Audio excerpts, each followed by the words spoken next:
the program director. Oops, let me push the button here. Got it. Who is the program director for democracy and social identity at Beyond Conflict.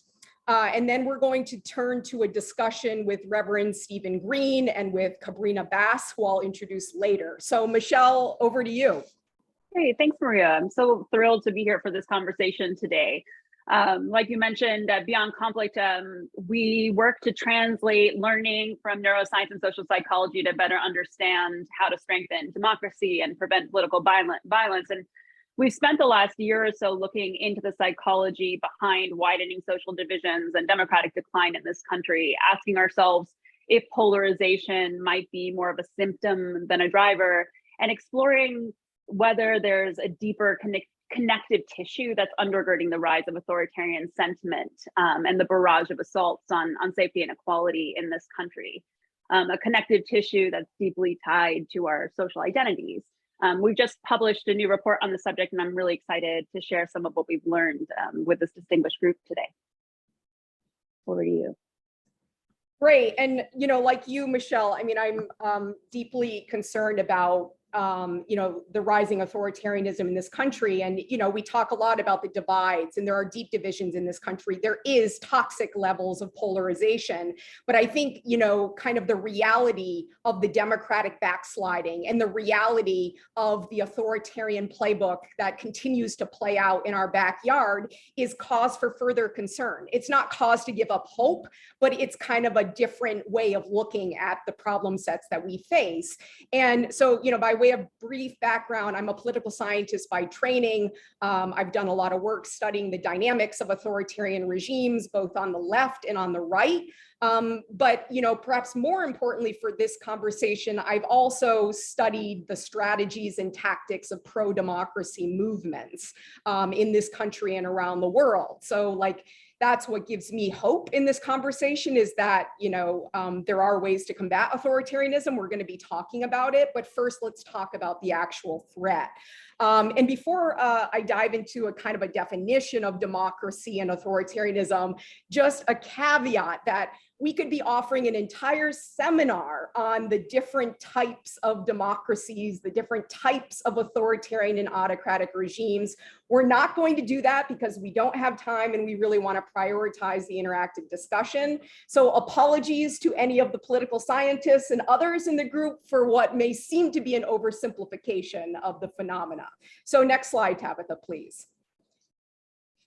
So for today's discussion, we're going to be relying on a definition of democracy that was articulated in a report called Our Common Purpose, which was compiled by a national and bipartisan commission on the practice of democratic citizenship, which was convened by the American Academy of Arts and Sciences. And I'll read it quickly.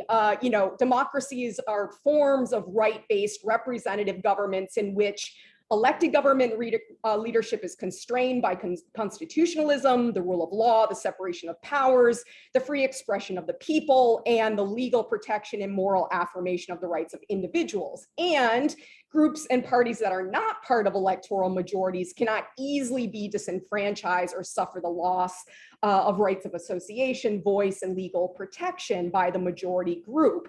And so the main themes that we're talking about here are accountability, rule of law, personal freedoms, and protection of minority rights. And the only distinction I would make here is that there's kind of a difference between pure democracy, which is kind of majority rules, and liberal, small L liberal democracy, which means majority rules, but with minority rights protections.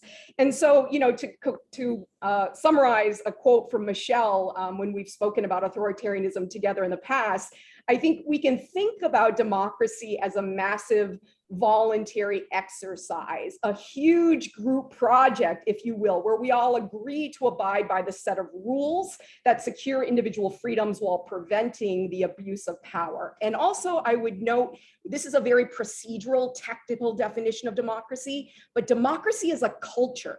It's a set of norms, often unwritten.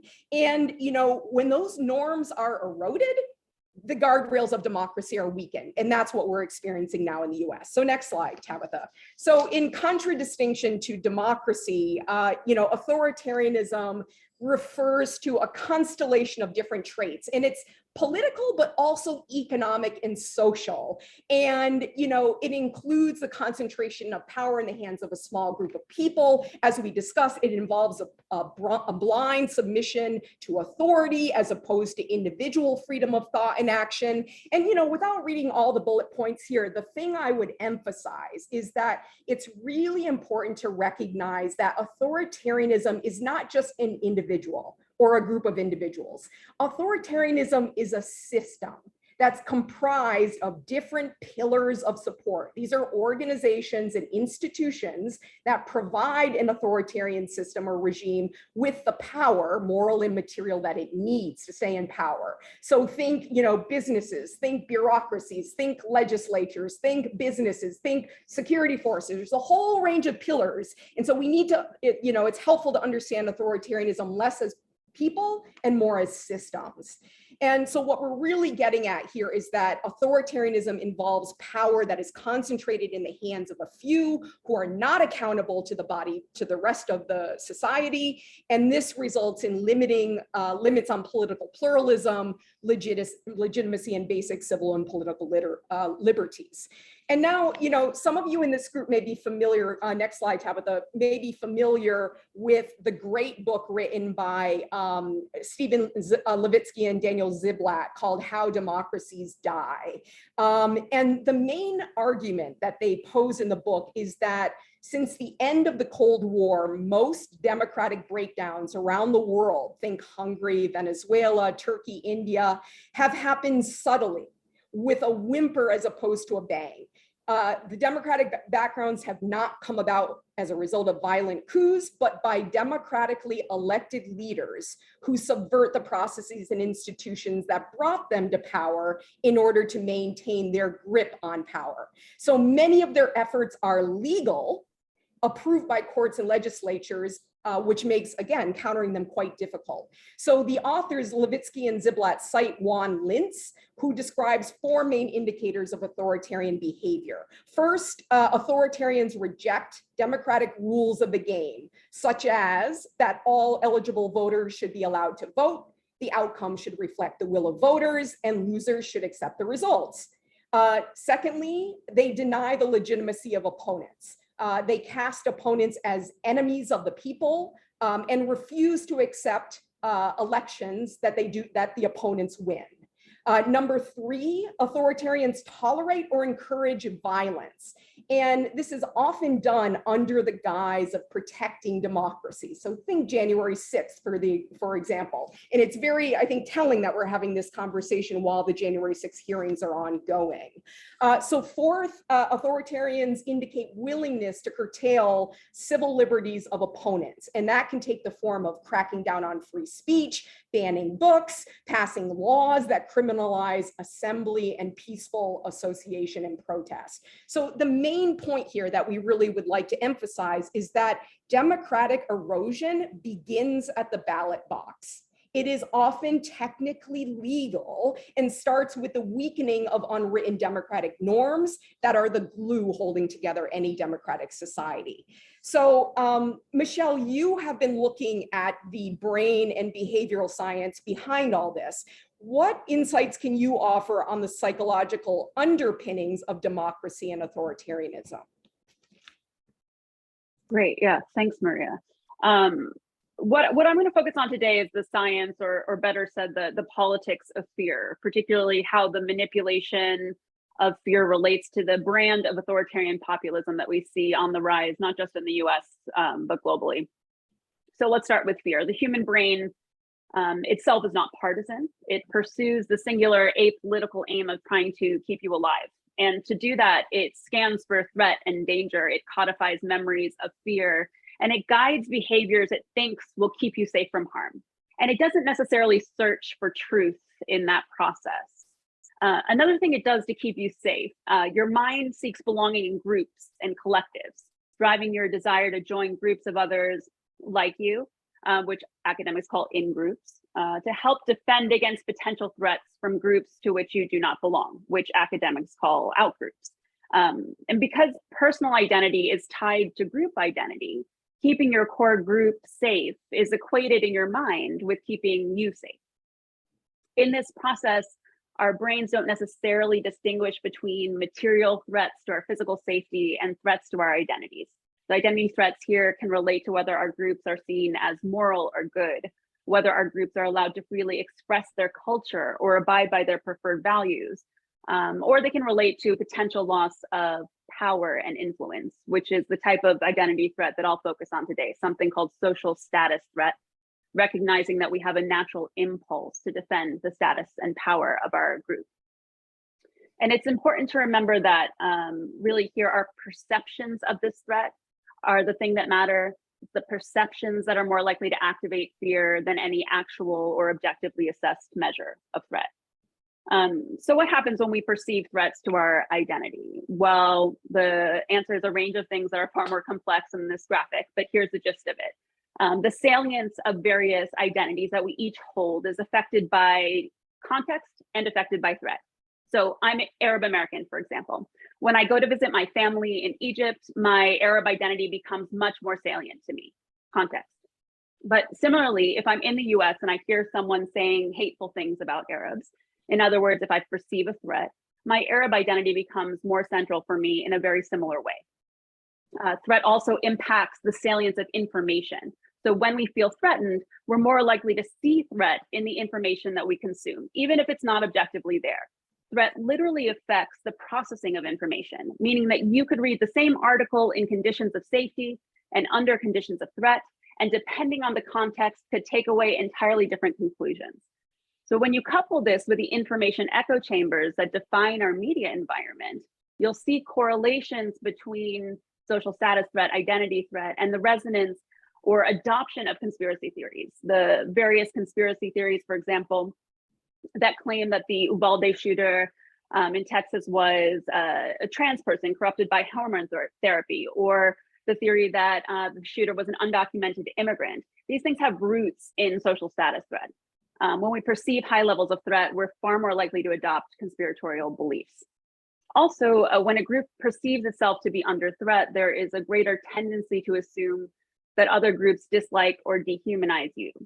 In the US, for example, Democrats and Republicans consistently overestimate this, assuming that members of the other party dehumanize them more than 2 times than they actually do. And so what happens as a result, of course, you don't want to engage in dialogue and deliberation with someone you think dehumanizes you. What would be the point? But if that perception is based on your estimation and not the reality, imagine the possibilities if we could meaningfully correct those misperceptions. But if you only remember one thing from this, it should be that threat and the fear that it elicits are fundamental psychological processes that govern how we think and behave. That part is human. And it's the manipulation of fear to achieve power. That part is political.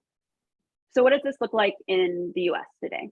Our country is changing rapidly and in many different ways. There are demographic changes that predict a white minority in about 2 or 3 decades.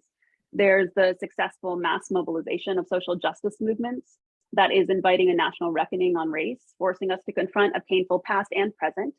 There are unprecedented levels of inequality, and now, of course, a pandemic that both highlights our interdependence and provides fodder for our divisions. These factors contribute to a documented rise in the extent to which majority populations, which are white and Christian in this country, feel threatened or perceive threats to their identity. And it's a particular type of identity threat, the social status threat, relating to a fear over losing structural power, as well as losing a particular way of life and social prestige, a feeling of being left behind.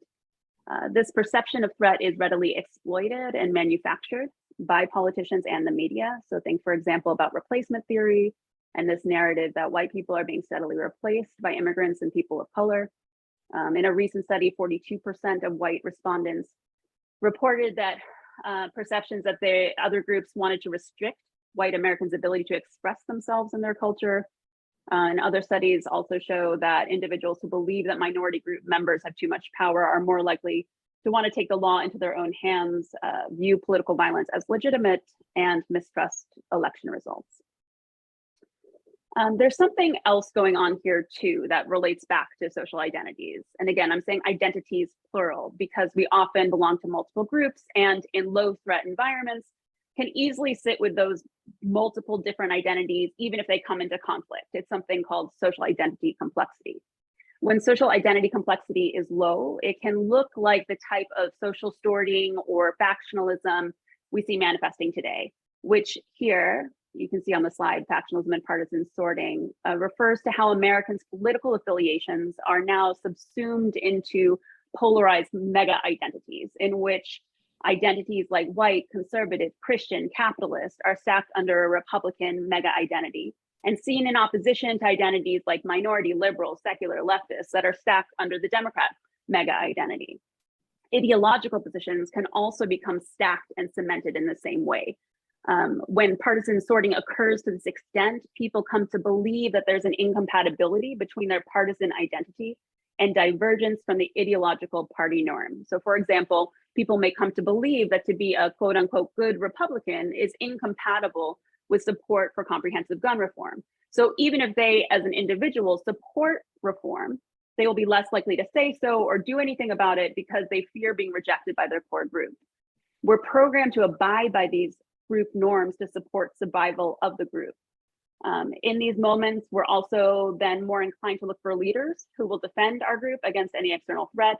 And the stakes of elections are heightened. Whether or not your party wins becomes a matter of survival. And in this way, people become more open to authoritarian practices, even if they otherwise hold democratic principles as important. So there's a question here about how you create more space for individuals rather than parties to differ in their political opinions. I'm running through a lot of science very quickly here, but if you're interested in learning more, the report I mentioned that we just, Beyond Conflict just put out, Renewing American Democracy, Navigating a Changing Nation, it outlines both the scientific diagnosis of the problem and suggested pathways for intervention. We'll share a link to that later. So I will pause here. But Maria, now that we've covered the basics of human psychology in relation to identity threat, can you talk us through some of the tactics that authoritarians use that exploit these psychological dynamics, and importantly, what we as citizens can do to address, mitigate, or even reverse these alarming trends? Yeah, great. Thanks, Michelle. That was a lot of really helpful information in a short period of time. So much appreciated. So believe it or not, there is such a thing as an authoritarian playbook. The interesting thing about studying these dynamics in other countries is that you start to see patterns of behavior. That authoritarians across the political spectrum have used in different countries. And so the playbook, has been translated into multiple language and has been adapted to many different contexts. And so, again, this is another case where describing the authoritarian playbook could take us a half a day. But what we tried to do here was bring together some of the key elements from some of the great research and writing on the authoritarian playbook. So, bottom line, like the heart of authoritarian kind of power and control is divide and rule. Authoritarians thrive on dividing us and controlling us using like extreme us versus them kind of rhetoric and actions, and like really emphasizing that I, myself, and my party is here to protect you from them. So politics is zero sum. Authoritarians use legal and pseudo-legal practices to gut institutions and to weaken the opposition. So in our history, think of Jim Crow, where you had poll taxes and literacy tests to discourage Black voters, which has now evolved, morphed, if you will, into various techniques of voter suppression today. Authoritarians will attempt to take control or dominate the media. They will criminalize protests. So third, this idea of undermining the public's belief in the truth. And this is what's tricky with the psychology of our brains not being oriented towards truth. It's oriented towards survival. So it can be easy to manipulate the fact that truth even exists. And this is a very common technique. Misinformation, disinformation. You think about the big lie in the US, which is probably one of the most successful propaganda efforts efforts in our country's history that kind of fueled the January 6th uprising and rioting and coup. So, another thing that authoritarians do, they demonize opponents in unfriendly media. Like, raise your hand if you've heard, like, protesters or journalists being called traitors, or latte sipping liberal elites, a very common tactic. Another tactic, blaming minorities and immigrants for crime, unemployment, basically anything that's wrong with society. This kind of scapegoating that's very prevalent. Another thing they do, paying off supporters and punishing defectors. So this can take the form of supporting electoral campaigns, so backing particular campaigns of those running for office, and punishing defectors by ostracizing them from the party. There's this whole thing of rhinos, Republicans in name only. We watched a video yesterday of a Senate candidate filming hunting rhinos. So that's like an extreme form of ostracism, but it's all part of the playbook. And then 8, counter mobilizing authoritarians' own supporters. So you see videos of like kind of large rallies, convoys, marches, often with very nationalistic slogans, symbols. So this is all part of the kind of the playbook of counter mobilization. And then I think the most insidious aspect of the authoritarian playbook is making people feel like they are powerless to change anything. The problems are too big, the power of the authoritarian is too strong, and people's actions are meaningless. And that's, like, at the end of the day, what we're trying to counter with, like, actually there are many things people can do to counter authoritarianism. So, what we know from a lot of the research on both authoritarianism and citizen movements for democracy is that the greatest bulwark against authoritarianism is an organized citizenry that is capable of coming together across difference to deny authoritarians the power they need to stay in power while building a better alternative. So successful pro-democracy movements around the world have featured mass and diverse participation. So those that kind of expand the base to include unions, professional associations, religious institutions, businesses, veterans associations, cultural institutions.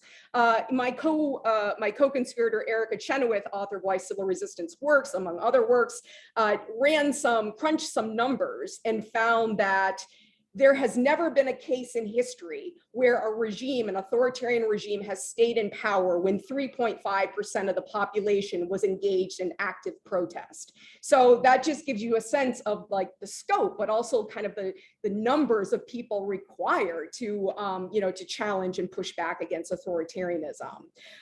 So, successful movements are also able to manage constructive tensions within the movement. Conflict is inevitable. We often talk about conflict between kind of in-groups and out-groups, between red and blue, but so often what undermines movements are the conflicts within them. So the ability of movements to resolve conflicts, to invest in mediation, which I know Cabrina will be talking about, these are critical skills to help a movement maintain resilience and power to be able to confront authoritarian threats. So really centering relationships within movements and prioritizing larger collective goals is really key to effective movements.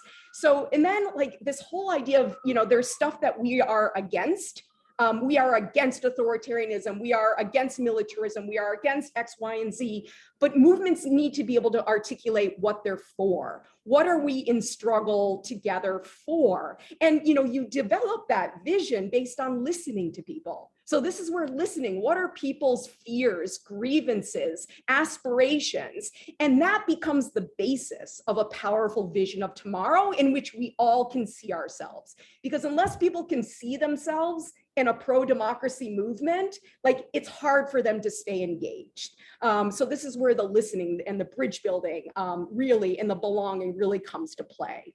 And then like effective movements are able to prompt loyalty shifts within key pillars. I mentioned these pillars of support earlier because they're really important. And so it's another kind of important theory underpinning nonviolent action and civil resistance, that no authoritarian power is able to maintain power and control without the consent and obedience of ordinary people.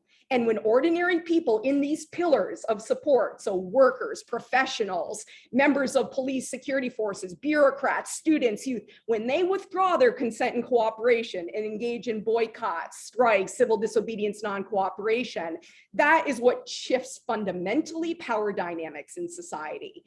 So you have to be able to win people over within these pillars because they're not monoliths. None of these pillars, the evangelical church, corporations, none of them are monoliths. And like the art of movement building is being able to win people over to your side based on shared interests and aspirations.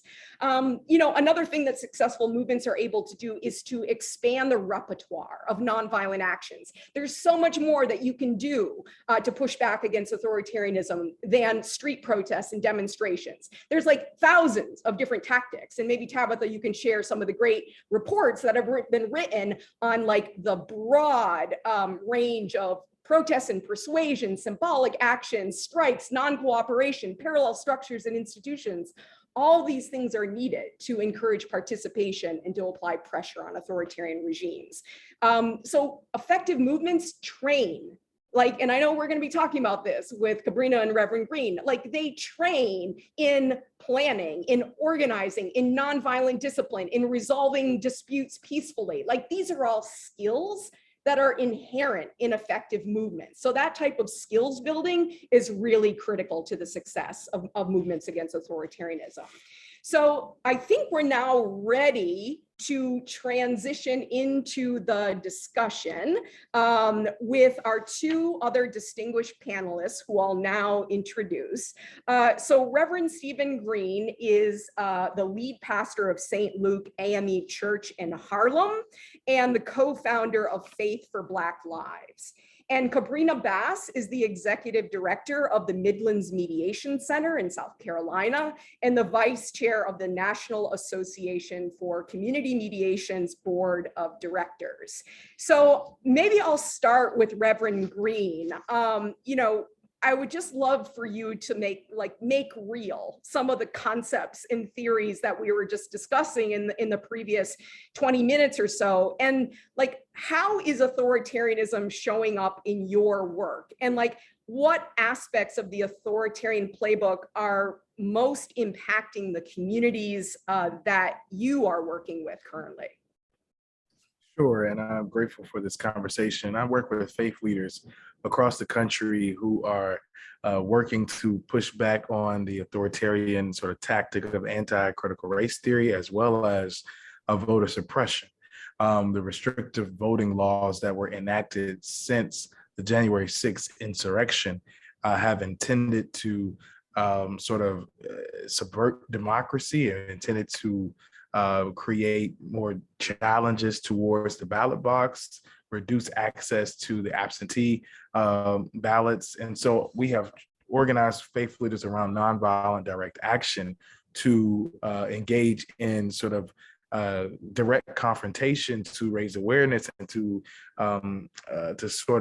foster this sort of beloved community and to inspire others to be engaged and to be on the front lines of the fight for democracy. And that's one way we have seen this sort of authoritarianism peek its head. And I think one thing we notice is that it's not a new struggle. This is something that we have witnessed on a national scale in recent memory since the Charlottesville a crisis after the death of Heather Heyer and the sort of emergence of the alt-right after the election of President Trump. And so we have tried to effectively engage in the counter act of authoritarianism by building power in a pro-democracy movement that is grounded in universal concepts of faith and love and action in order to engage actors from both sides to be able to move towards building this beloved community we're talking about. Great, thank you, Reverend Green. Cabrina, how about you? What are the aspects of the authoritarian playbook that are most showing up or impacting the communities that you're working with most closely? I'm going to start with the voting as well, but I want to say thank you all for the opportunity to hold this space with you all, because it has been amazing learning experience. And And I speak from the concept of community mediation, which is literally birthed out of the 1964 Civil Rights Act, part of Title 10, that said every community should have a space where they can go and talk through their disagreements or their dispute. And at that time in 64, many people that were outside of the dominant culture did not trust the legal systems that were in play.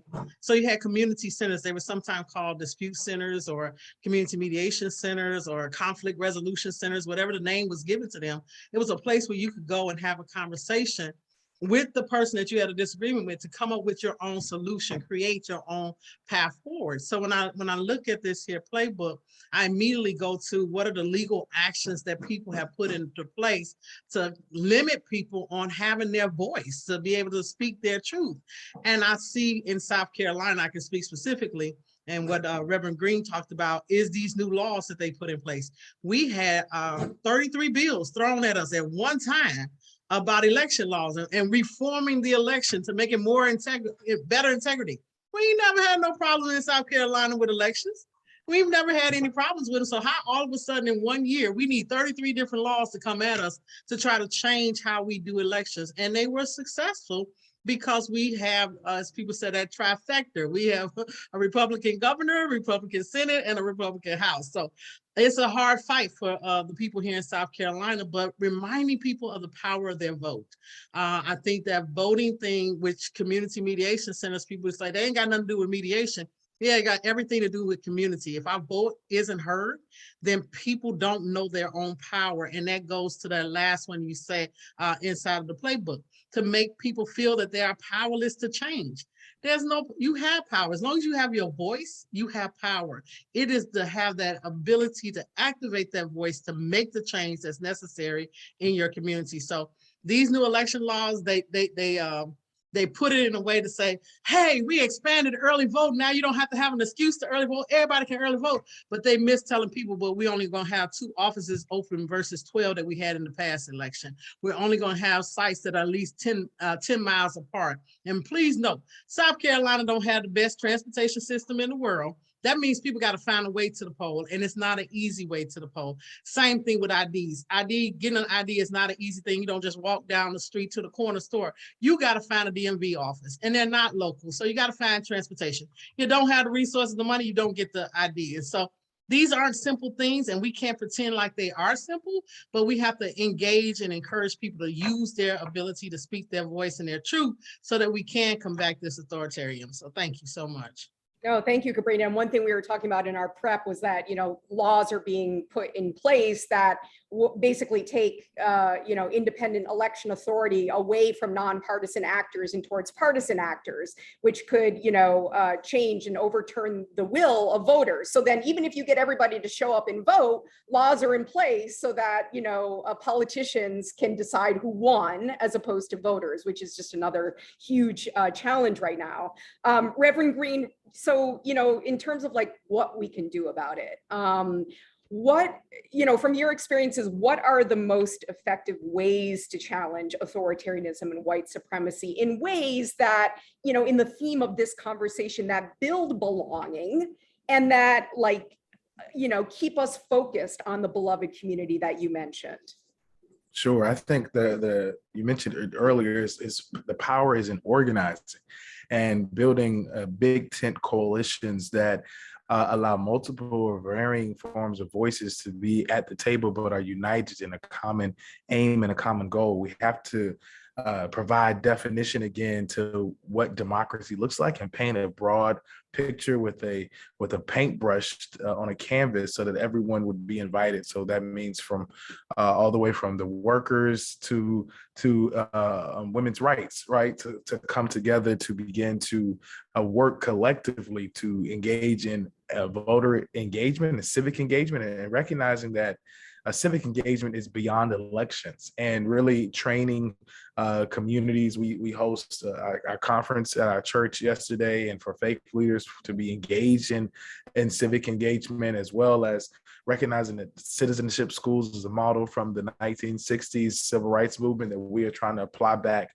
to our current climate, to make sure that people are aware of elections, conscientious of what is at stake, and the issues that are most important as we move forward. And so organizing is an effective tool. And that means that, you just grab a group of friends or your neighbors and your family, make sure they're registered to vote, make sure they're trained, make sure they know where they will go to the polls and vote, and doing the hard work on the front lines to ensure that our community members are all invested in building a collective future together. Great, thank you, Reverend Green. And Cabrina, would love to hear your thoughts on that, like effective ways to challenge authoritarianism. And then since we're running, we wanted to have plenty of time for Q&A also with the group here. So maybe, you could combine that with thoughts on a third question that I wanted to ask both of you in the spirit of like practicalness. What are some practical resources, skills building opportunities that you've found most helpful for your work and that you would want to share with folks in this conversation? Oh, you're still on mute. A dialogue. I think one of the main things that I learned in 2020 was a statement that was made by a lady by the name of Ray, who does restructive conversation. And she talked about fish don't know they're in water. And I thought about that. As a country, we didn't even realize where we were because we've always been here.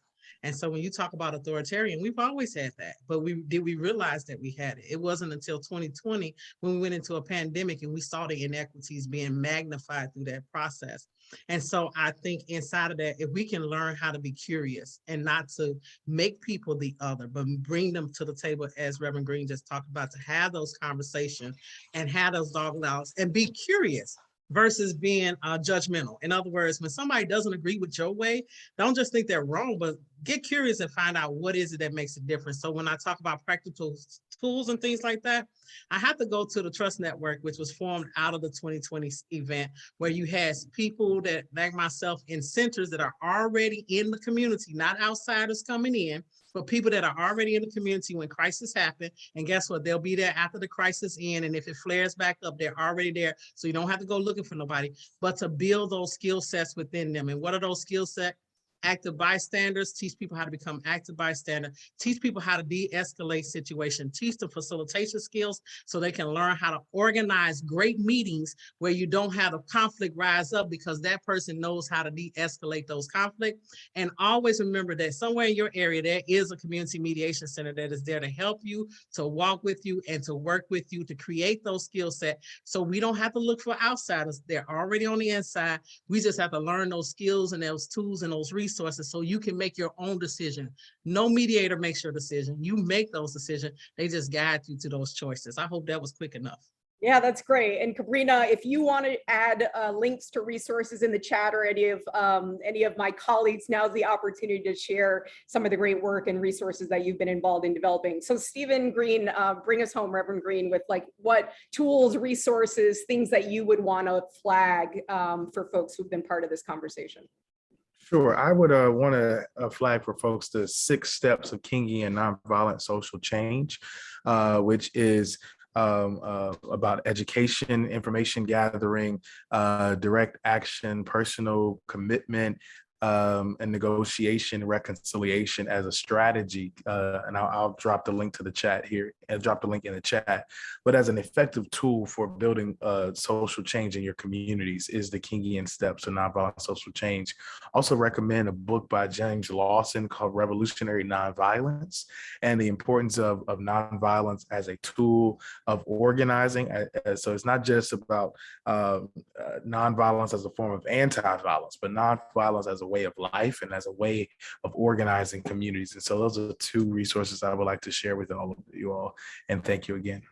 Well, thank you so much, Reverend Green. So now is the part of the program where we are turning to you all in the audience for any questions, comments for any of the panelists. So I think what we're doing is, folks can either type questions in the chat, and if folks have already typed questions, Tabitha, feel free to flag those for me, or if not, you can raise your hand and I will try to recognize you that way. But now the floor is over to everyone else in the room.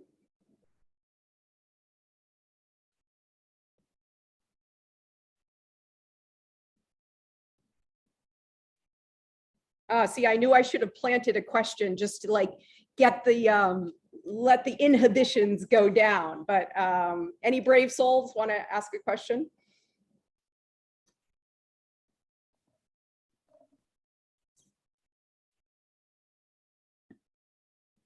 Sure. Nadine, of course. I mean, I'm just going to open it up and say, let's hear some more about training. What's effective in training? Where's this going? As a person, a true disclaimer of someone who believes in the power of training and is a trainer and an educator, this is all great. And then, so what? How does this reflect in trainings and educational programs, political or otherwise, that actually result in changed behavior, more higher absorption, et cetera? And I'd love to hear from any one of the panelists on this, and you. And Nadine, you want to just say who you are, brief affiliation? Sure. Nadine, I use she, her pronouns. I'm an educator and a trainer and a artist and a social justice activist. Then I work with a group also globally called Beautiful Trouble. Also fabulous resources for folks to look at, beautifultrouble.org. Lots of resources for trainers. And we work at, I think Kabrina might have mentioned this, we work at making revolution irresistible. Thank you, Tony Cade Bambara, because we believe that's one way to get people engaged and effective. So love to hear more about the training end of things. Reverend Green, Kabrina? Sure. I train in Kingian nonviolence, and have been trained in Kingian nonviolence as well as by Reverend Jim Lawson, and believe that nonviolence is a power, a soul force, is a form of power that is comes together through collective action, and is a tool towards building campaigns around resistance. And I would just provide an example. In Louisville, Kentucky, after the death of Breonna Taylor, I joined organizers on the ground, not just to push for there to be justice for Breonna Taylor and the cops to be arrested, but also to reimagine public safety in the community. And so through consistent nonviolent direct action, we were able to provide some reforms to ban no-knock warrants, as well as to provide systemic change in policing overall in Louisville, Kentucky. And so I believe that consistent direct action helps to build a sort of an agenda towards this sort of beloved community we're imagining and realizing it. And so I believe in nonviolent resistance. I believe in the power of nonviolent moral action, and sometimes that involves civil disobedience as one of the escalated tactics. Kabrina? Yeah, my main thing is we have in our communities these agents that we have identified as leaders, and we put them into our communities, block club leaders, HOA leaders, all these people, but no one gives them the skills to facilitate dialogue or to manage conflict. So we provide the training to help those people with those skill sets so that they can do a better job of allowing meetings to be more productive and not to become as hostile as they become, by giving them the skills of de-escalation, as well as those skills of being active listeners. And the last thing I want to say is our children. Unfortunately, the only time we teach our children listening skill is in kindergarten. They never, ever hear anything about listening after kindergarten. And we teach them about debate, but we never teach them about dialogue. So we really need to become active in being advocates toward educating our children in listening skills so they can listen better, but not only listening, but learning how to have decent civil dialogue where we can come to mutual agreements and that we can understand each other better versus trying to debate with one another. Yeah, that's great. And I would just, if Tabitha, if you have the link to the spreadsheet that Uphold Our Democracy assembled that had like all the different types of workshops and trainings, including those offered by many of the organizations in the room, probably needs to be updated, but it offers a pretty comprehensive list of kind of different opportunities and skills building resources. So maybe somebody can put that in the chat. Any other questions?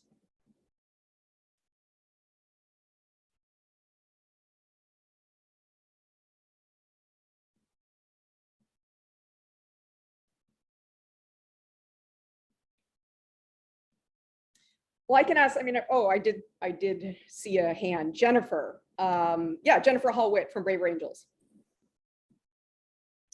I just want to name a tension that I see that I don't always hear people talk about, and I would love to hear thoughts that all of you have, which is that there is this tension if what has worked to counter the rise of authoritarianism are cross-partisan coalitions that bring in those on the right who are pro-democracy with those on the left. And at least the those on the right who I talk to often have very different ideas about race. And so there's this tension there that kind of a coalition also involves maybe increased tension, let's say, on how we talk about race, how we think about it, you know, the priority that might be given to racial justice, let's say. And so I guess I'm curious, you know, who's thinking about that, who's trying to work with that tension, what it looks like, you know, for those of you who you know, are there people successfully kind of navigating that? Great. Reverend Green, Cabrina, or Michelle? Michelle, I want to get your voice in too. I can, I think when I think about the DEI movement and diversity, equity, and inclusion, I think that is the start of those types of dialogues. And 2020 did push us into corporation and becoming better corporate citizens in considering those conversations. But recently, belonging became part of that. And I think that speaks to some of Michelle's science inside of that. It's making people understand the critical piece of belonging. And so I think when you add to diversity, equity, and inclusion, belonging, where people understand that need as a basic human need, I think you begin to really address some of those inequities that we see in language and common understanding. And I would say from that stem, if you can move from that stem to understand that we're not, I think she used the term monolithic. In other words, we're not all the same. Even though I'm a Black woman, I'm not every Black woman. I'm just this one Black woman who does not label herself with probably most of the things people would label with somebody who looks like me. So understand that we're not all the same, and being curious to ask those questions to explore more, to find out more. And you can't explore it with assumptions. You literally have to go into dialogue and have conversations. So it requires us to become more brave in our conversations and be willing to speak to people that we're not usually comfortable speaking to, which is hard because we're not cultivated in that way. So learning how to break some of the cycles that have been built through generation is difficult, but somebody has to start the dialogue. Somebody has to start the conversation. And I'm grateful for the 48 people that are here. So maybe some of us will be the ones that break the cycle and begin to have open and honest dialogue, to be curious and talk openly about race. I think one of the questions that I heard in a conversation I was in, somebody said, at what age did your parents talk to you about race? Never thought about it. Never did. And when we were in that conversation, people that were Black like myself, we learned those when I think we were like 3-4 years old, because it was a safety issue for us to understand race. But white counterparts that were speaking, nobody ever had the conversation with them because it wasn't necessary. So just being curious about the fact that there are some people in this country that grew up always being aware that race was something that was out there, and you had to know your place within the racial guidelines of a city, of a state, when traveling, and all those things that we don't consider sometimes. I think that's important in the dialogues and discussions that we have. Thank you, Karina. That was a powerful response. Reverend Green or Michelle? Sure. I mean, I'm happy to jump in with some thoughts. I think I think that the most recent participant raised a really important issue, and I think part of what we know from the science is that the level of perceived threat to identity, or just whether that's social status threat or some other different type of threat, will directly interfere with the effectiveness of efforts to build bridges and facilitate cross-group dialogue and build relationships and bonds. And so we have to think about phasing interventions in a way that is responsive to levels of threat. And so the first step is, of course, better understanding how that shows up and where that shows up. But the second piece of that is to think a little bit about, when we're phasing interventions, when we need to start with intra-group work prior to moving to inter-group work, right? And we have this tendency, because of the level of the crisis and the urgency of the situation and this desperate need to build cross-group bonds and solidarity, to rush to the inter-group work. But especially if you're thinking about how you bring in folks further along on the right side of the spectrum who are probably experiencing higher levels of threat, it's probably better to start with key interlocutors who already have trust and legitimacy in that community. Like, for example, the One America movement has the Matthew 5-9 project, where there's a whole network of evangelical pastors who are starting this work within their congregations.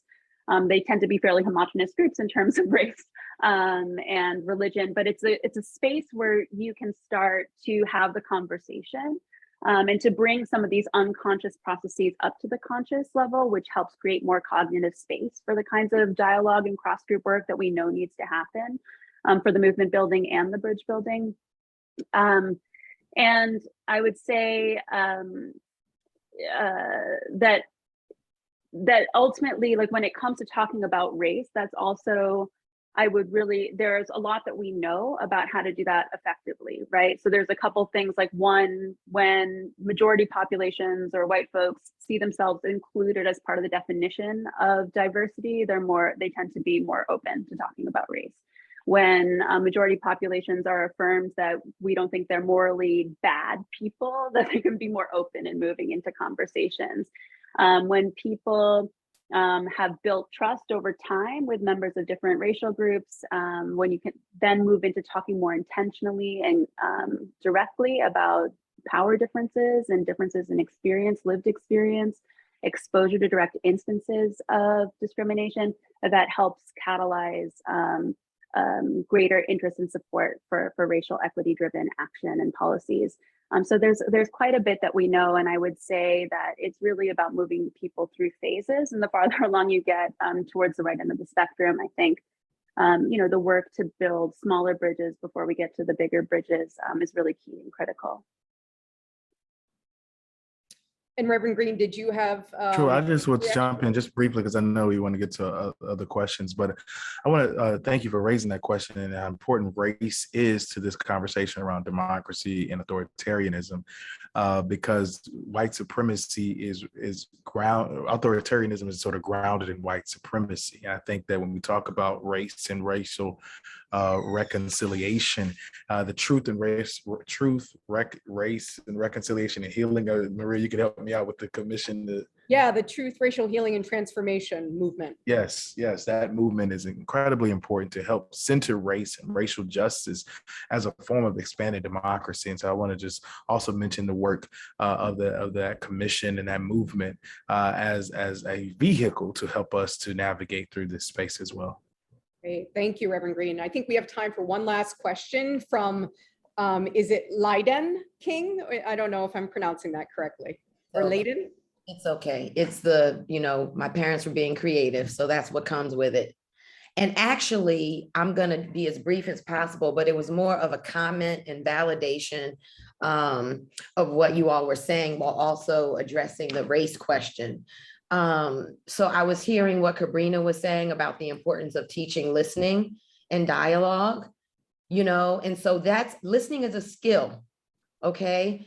Talking about race is a skill, and they need to be developed, and a lot of us don't have them. So I think about Courageous Conversations About Race. I worked for them for about 10 years. They're based in San Francisco, all over the country, and explicitly talking about race. the People's Institute in New Orleans has a laser-like focus on race.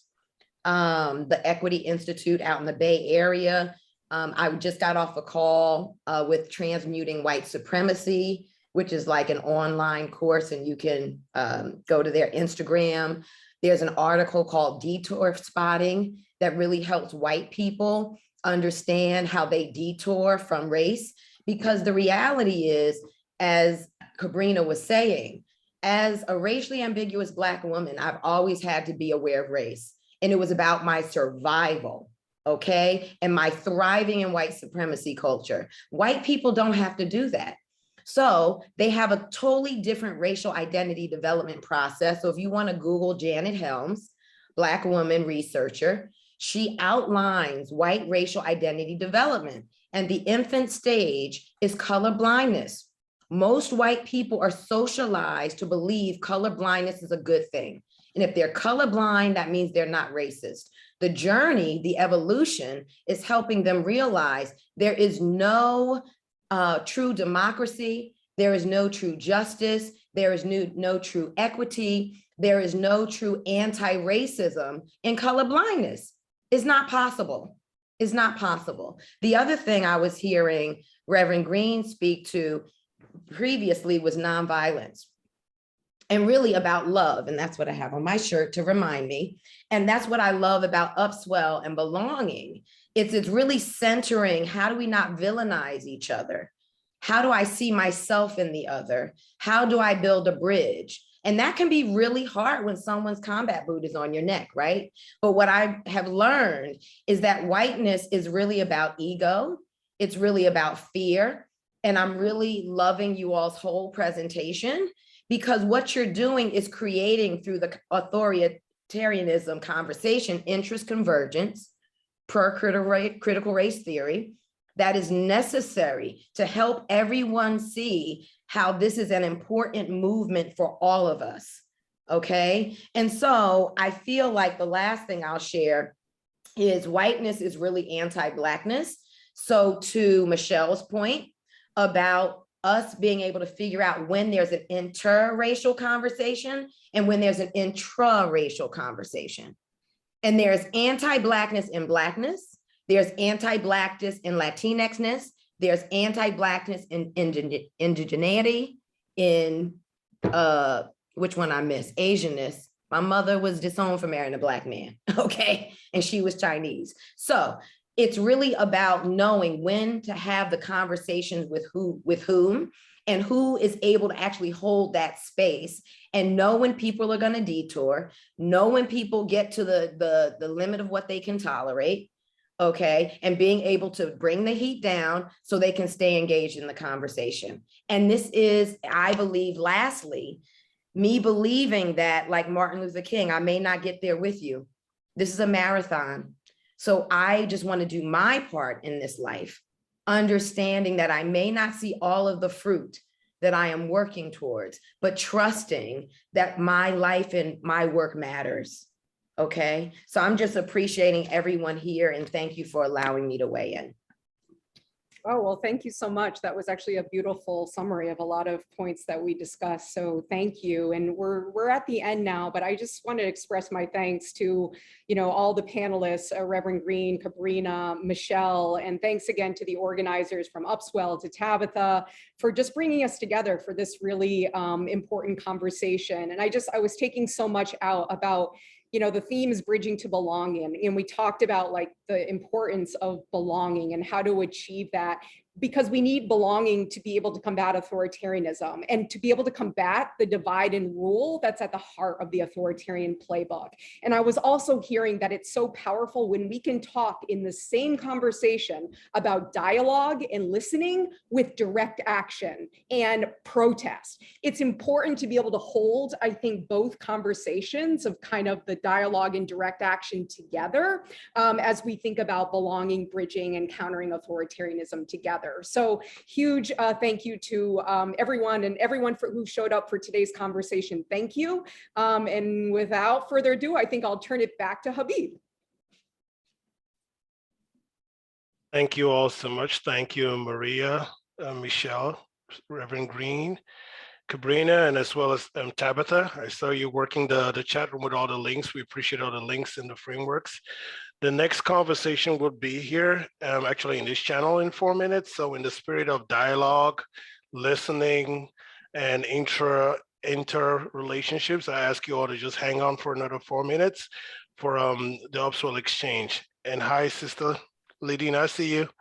Appreciate you as always, bringing your wisdom into the space. So just hang on for 4 more minutes and the exchange will kick off in this room.